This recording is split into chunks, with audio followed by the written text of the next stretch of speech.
थोडं नात्यांबद्दल बोलणार आहोत.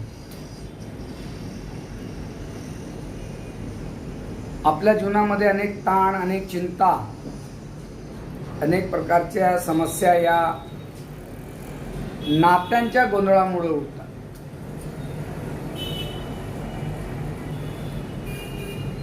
आपण जवळपास सर्वच नाती संपुष्टात आणलेली असतात. अनेक नाती आपण क्षुल्लक कारणांनी सोडून देतो. क्षुल्लक कारणांनी. माझ्या भाषेत सांगायचं झालं तर लोक मला म्हणतात की साहेब, जीवनामध्ये समस्या वाढल्यात, ताण वाढले, चिंता वाढली, असं मला लोक म्हणतात. का स्पर्धेचं युग आलं, चिंता वाढली, ताण, गरजा वाढल्या, लोकांच्या इच्छा वाढल्या आणि त्याच्यामुळं माणसाच्या जीवनात ताण यायला लागतो, असं नेहमी आपण चर्चेमध्ये ऐकतो. पण माझं या गोष्टीवर विश्वास नाही. मी असं म्हणतो की ताण आणि चिंता वाढलेल्या नाहीत, तर या ताण आणि चिंतेमध्ये सपोर्ट देणारा जो सिस्टम होता, सादी भाषा में अगर मैं समझाऊं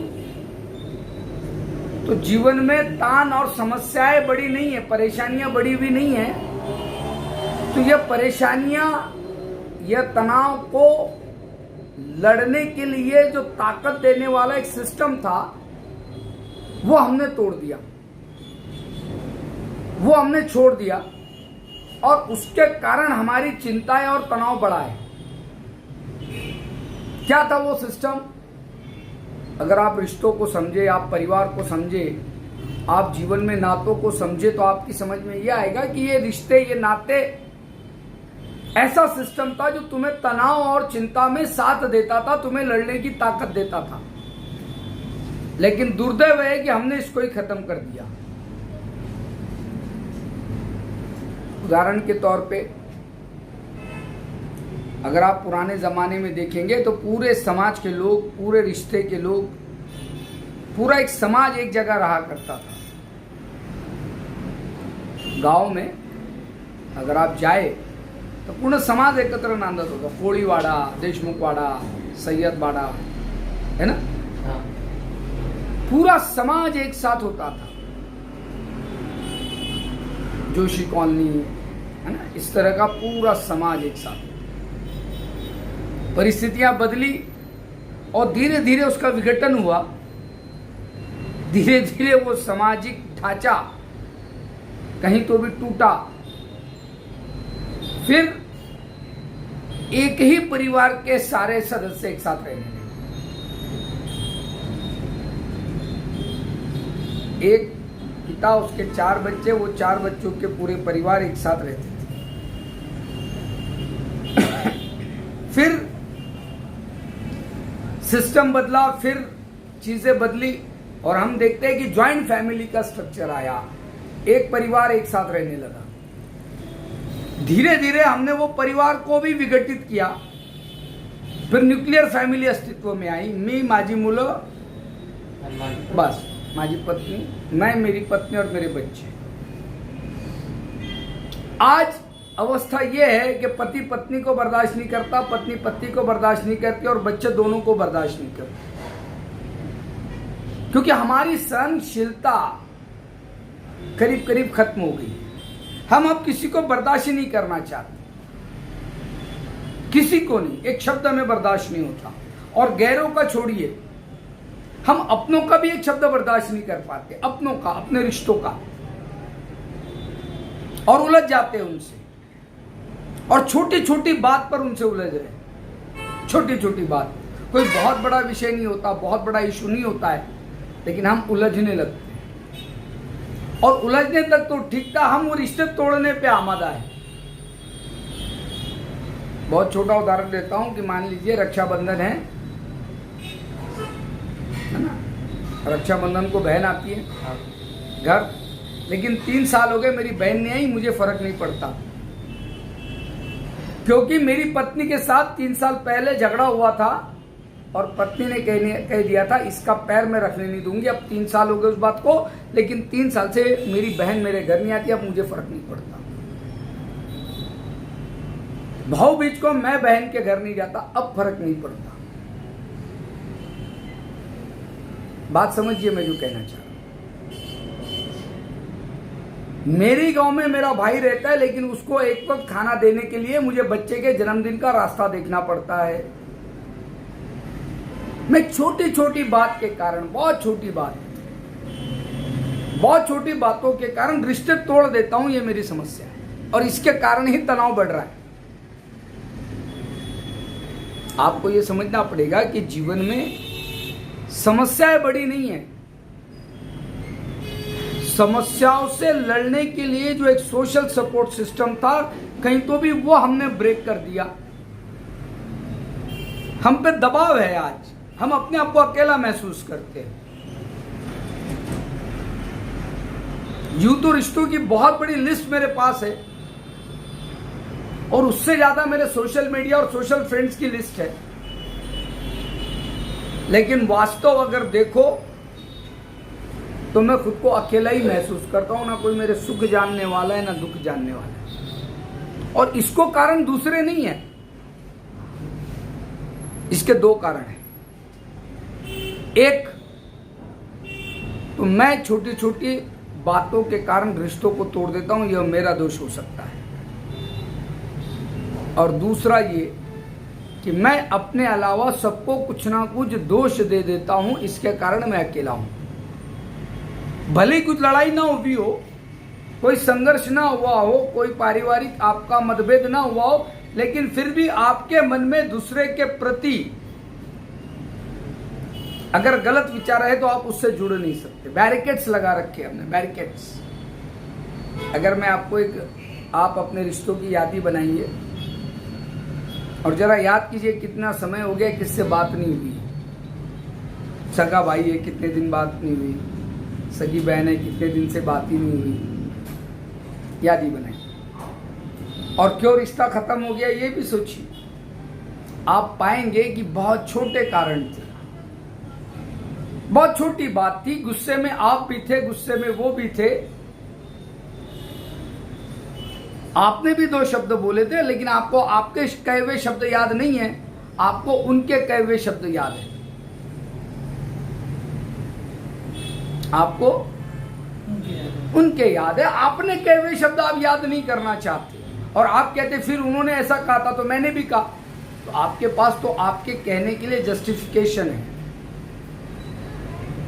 मैं लोगों से एक ही बात कहता हूं कि अगर आप चाहते हैं कि जीवन से तनाव और चिंताएं कम हो, तो एक बहुत छोटा सूत्र मैं आपको आज दिए जाता हूं। सूत्र है क्षमा कीजिए और क्षमा मांगिए। क्या कहा मैंने? क्षमा कीजिए और क्षमा मांगिए। क्षमा कीजिए और क्षमा मांगिए। यादी बनाइए उन लोगों की जिनके दिल आपने दुखा दिए। यादी बनाइए, लिस्ट आप बनाइए। पत्नी है, माँ है, पिता है, भाई है, दोस्त है, साथ के कर्मचारी है, साथ के सहकारी है, पार्टनर है। और याद कीजिए कहाँ कहाँ इनके दिल दुखाए, कहाँ कहाँ आप इनसे उलझे। उलझने में आपने किन शब्दों का प्रयोग किया, कैसे उनके मन पे आघात किया, कैसे उन पे आपने उनका विश्वासघात किया, कब कब उनसे झूठ बोला, कब कब उनकी भावना का आपने दुरुपयोग किया, कब कब उनके भोलेपन का आपने इस्तेमाल किया। आप खुद हंसने लगोगे अपने आप। बनाइए तो कभी। लेकिन इंसान के बारे में मैं अक्सर ये कहता हूं कि यही भूल मैं जीवन भर दोहराता रहा। यही भूल मैं जीवन भर दोहराता रहा। धूल जमी थी चेहरे पे आईना पोंछता रहा। यही भूल मैं जीवन भर दोहराता रहा। धूल जमी थी चेहरे पे आईना पोंछता रहा। मैंने अपना चेहरा कभी नहीं पूछा।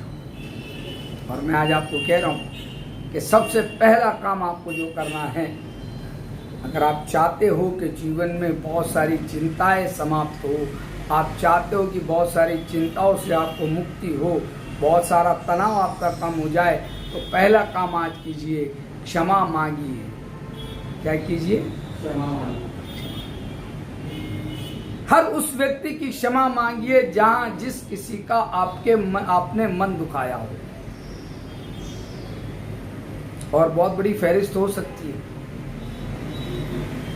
लेकिन हिम्मत भी लगेगी, करेज भी लगेगा। याद रखिएगा, सॉरी नहीं बोलना है।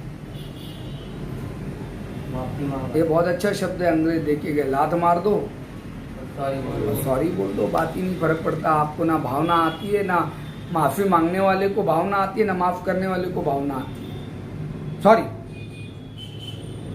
ऐसे वाकई आपने गलती की है, आपने मन दुखाया है, आपने दिल दुखाया है, तो बिल्कुल मैं कह रहा हूं क्षमा मांगिए। और दूसरा, क्षमा कीजिए। क्षमा बिल्कुल ऐसा जरूरी नहीं कि आप ही ने मन दुखाया हो। आपका भी मन दुखाया गया, आपका भी अपमान किया गया, आपको भी कभी तो भी नाराज किया गया, आपका भी किसने भावनाओं का इस्तेमाल किया, आपको भी किसी ने प्रताड़ित किया है, कौन नहीं कहता, हमने कब मना किया। लेकिन अब वो बोझ, वो टोकरा, वो कचरा लेकर आप कब तक जिएंगे? अब वो कहीं तो फेंकना होगा, कहीं तो निकालना होगा। और उसका तरीका ये है कि अब उनकी भी एक लिस्ट बनाइए जिसने जिसने आपका मन दुखाया है।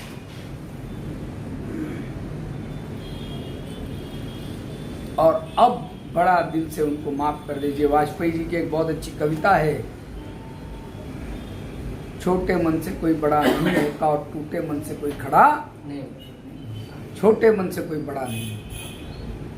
अगर मन छोटा रखोगे तो आप कभी बड़े नहीं बन पाओगे। अगर बड़ा होना चाहते हो तो आपको हृदय को विशाल करना होगा, मन को बड़ा करना होगा। और जब मन बड़ा होगा तो फिर क्षमा भी करोगे। और बड़े दिल वाला इंसान ही माफ कर सकता है साहब। क्षमा कर देना, मैंने कहा दोनों बहुत बड़े काम हैं। आप ये व्याख्यान करके तो सुन सकते हैं, लेकिन मैं आपको बता रहा हूं, जब आप करने जाएंगे, एक से माफी मांग के बताइए आज दिन भर में। हम तो यहां बैठकर भी दादागिरी कर रहे हैं उन पर। क्षमा मांगना तो दूर, क्षमा मांगना तो दूर, यहां बैठकर भी उन पर ही दादागिरी कर। मैं आपको वही कह रहा हूं, बहुत बड़ा काम है। एक से माफी मांग के बताइए, आपको एहसास हो जाएगा कि क्षमा मांगना कितना बड़ा काम है। और तो और अपनों से, छोटों से, या जिनको हम ये समझते थे उनसे माफी मांग के देख लीजिए, और तकलीफ होगी, और वजन लगेगा। जैसे मैं उदाहरण दूं कि पत्नी से माफी मांगिए, ऐसा क्या ही बोलता, पत्नी से मैं माफी मांगू? क्यों नहीं मांगू? क्यों नहीं मांगू? मांगना पड़ेगा। अगर गलत किया है उसके साथ तो मांग लीजिए। और मैंने कहा सॉरी वाला माफी नहीं, सॉरी वाला माफी नहीं मांगना। याद रखिए, अगर आप चाहते हैं कि जीवन में रिश्ते कायम हो, अगर आप चाहते हैं कि जीवन में आपके चिंताएं और डर और आपका तनाव कम हो, तो मैं कह रहा हूं माफी मांगना और माफ करना सीखिए। क्या सीखिए? माफी मांगना और माफ करना। दो चीजें आपको बात समझ लीजिए। बहुत सिंपल आपको कह रहा हूं, सिंपल ये कह रहा हूं कि जीवन में अगर आप चाहते हो कि चिंता और डर कम हो, आपका तनाव कम हो, तो बहुत छोटा सूत्र है, क्षमा कीजिए और क्षमा। और मैंने कहा क्षमा मांगना बहुत हिम्मत का काम है। और करिए, ये प्रयोग है। ये मैं अक्सर लोगों से कहता हूं कि लोग व्याख्यान सुनते हैं, वाह वाह कह के छोड़ देते हैं, और मैं कह रहा हूं इसको करिए, इंप्लीमेंट कीजिए। क्या कीजिए? इंप्लीमेंट कीजिए। लिस्ट बनाइए कि आपने किनका किनका मन दुखाया है। अब आप कहोगे सर वो माफ ना करे तो, वो फिर उलझने लग जाए तो, याद रखिए आप जब माफी मांगेंगे तो वो उलझेगा नहीं।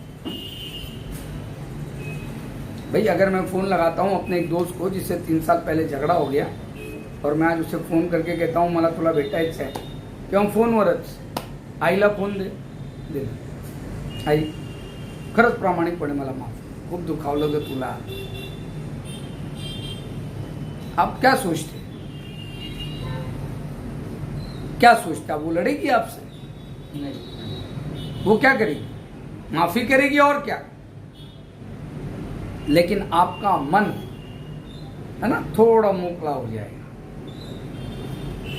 रिलैक्स हो जाओगे, यू फील रिलैक्स, क्योंकि आपने क्षमा मांगी।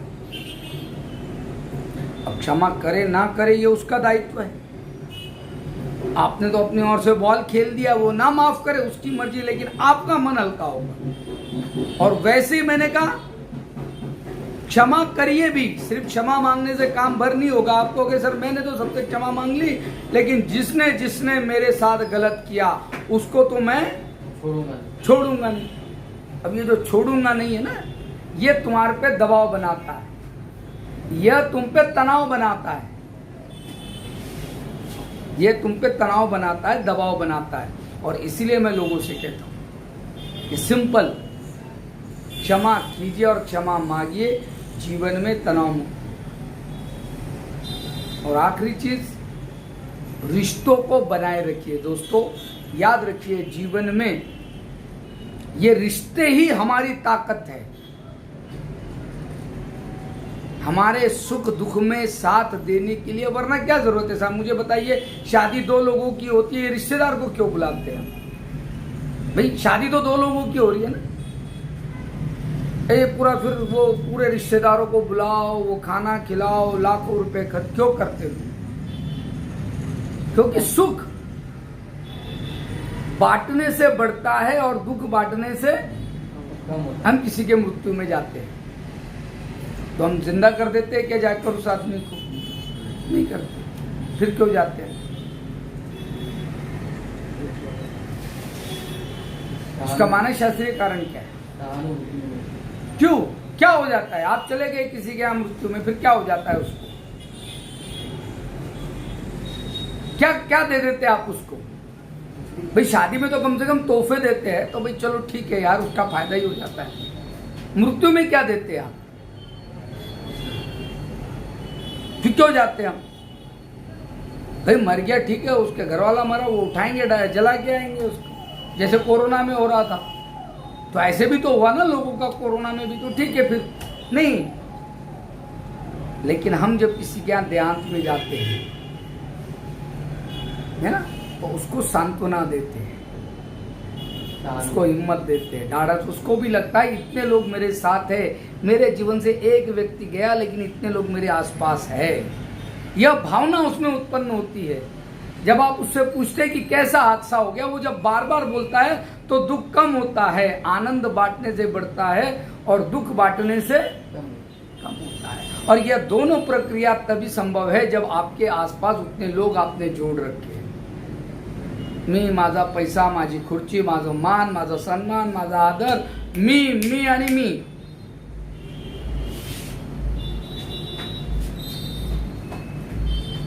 सर याद रखिए, कम से कम जीवन में 4 लोग तो लगना ही है आपको। आप चाहे जितने बड़े आदमी बन जाए, 4 लोगों की जरूरत तो कम से कम ये 4 लोग तो जोड़ने पड़ेंगे हैं जीवन में। आणि म्हणून मी माझ्या नेहमी सांगतो लोकांना की जीवनामध्ये नात्यांमध्ये बेरजेचं गणित करायचं, वजाबाकीचं नहीं। और शुरुआत बहुत अच्छी होती है, एक एक रिश्ता टूटता है, ये बोलता है मेरे को क्या फर्क पड़ता है, इसने आना बंद कर दिया। मैं कहता हूँ वो क्या फर्क पड़ता है? इसने आना बंद कर दिया, मुझे क्या फर्क पड़ा? इसने जाना बंद कर दिया, मुझे क्या फर्क पड़ा? इसने बात बंद कर दी, मुझे क्या फर्क पड़ा? इसने बोलना बंद कर दिया, मुझे क्या फर्क पड़ा? आखिर में आपको किसी के, फिर दूसरों का छोड़िए, अपने भी आपसे बात बंद करते हैं। आप कहते हैं फिर ठीक है ये भी बात बंद कर दिया, मुझे क्या फर्क पड़ रहा है? और अंत समय ऐसा आता है कि आपसे कोई बात नहीं है। तो मैं लोगों को एक ही कहता हूं साहब, एक एक जीवन में एक एक रिश्ता, एक एक व्यक्ति आपके लिए महत्वपूर्ण है। मेरी बात अगर आप ध्यान से सुने तो एक एक व्यक्ति, एक एक रिश्ता महत्वपूर्ण है। और आखिरी मिसाल देके बात खत्म कर देता हूं। हम कौन लोग हैं जानते हैं आप? 100 रुपए की नोट फट जाए, क्या करते? फेंक देते हैं? नहीं, जोड़ देते। क्या करते उसको? जोड़ देते। उसको चिपकाते और उसको चलाने का प्रयास करते। एक कागज की कीमत 100 रुपए, ऐसे कई 100 रुपए आपने खर्च किए होंगे, लेकिन एक कागज की कीमत अगर आप जानते हैं तो उस 100 रुपए को भी आप चिपका कर चलाना चाहते हैं, तो बताइए, ये जो जीवन के रिश्ते हैं ये लाख मोल के हैं। करोड़ रुपए देके माँ वापस नहीं मिलती, लाख रुपए देके बाप वापस नहीं मिलता, भाई वापस नहीं मिलता। तो जब ये हमारे साथ है तो हम इनकी क्या कीमत करते हैं। और एक छोटे से लड़ाई के कारण, एक छोटे से वाद विवाद के कारण, एक छोटे से संघर्ष के कारण हम इतने महत्वपूर्ण रिश्तों को ठुकरा देते हैं, छोड़ देते हैं।